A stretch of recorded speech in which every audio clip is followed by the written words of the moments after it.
Let's take a look at replacing an ignition coil on this 2001 Dodge Intrepid 2.7 liter engine.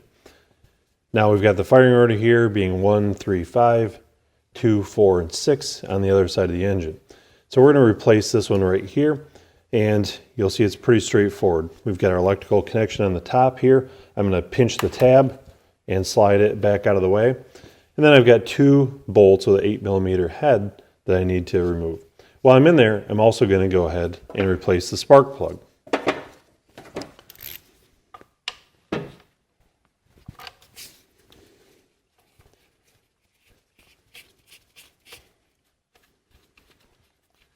Now the ignition coils on this vehicle are quite accessible. We don't have to remove any intake manifolds or anything like that to get at any of them. And you'll see these 2 bolts come out with relative ease.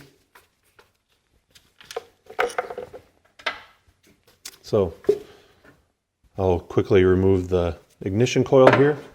I'm going to take my spark plug socket,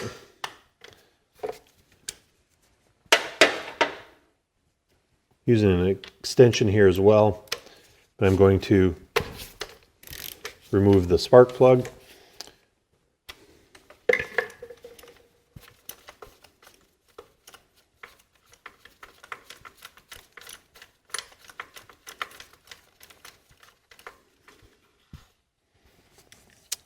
And the spark plug didn't come up out of there, so I'm going to have to grab a magnet and pull that up. But you'll look at the old coil here. Now the boot looks relatively clean. If there's a bunch of oil and contamination down inside the cylinder there, we would want to make sure to correct any of those leaks before putting this back together. So we don't need to worry about contamination or valve cover issues at this point. So let me grab my magnet.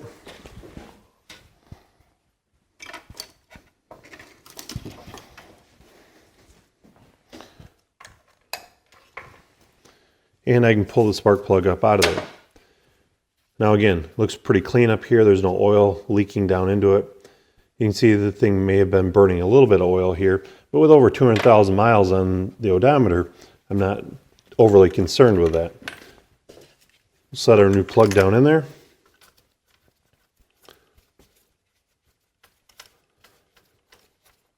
I'm going to go ahead and start it by hand here. Get it as far as I can by hand. Go ahead and snug it down with a ratchet.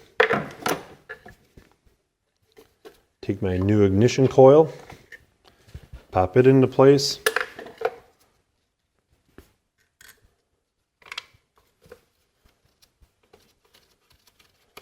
Now I'll install the 2 bolts. And get them started by hand here.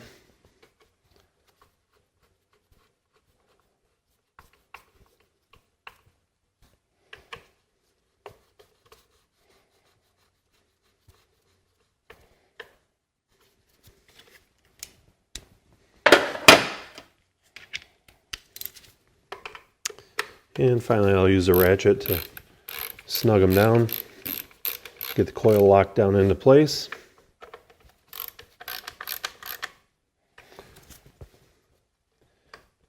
Plug in my electrical connector, and the job is nearly complete. We want to make sure if there are any trouble codes set by the previously faulty ignition coil, we want to go in and clear those out. Start the car up, make sure it's running perfectly fine on all 6 cylinders again. But hopefully now you see just how straightforward it is to replace the ignition coil on this 2.7 liter Dodge Intrepid engine.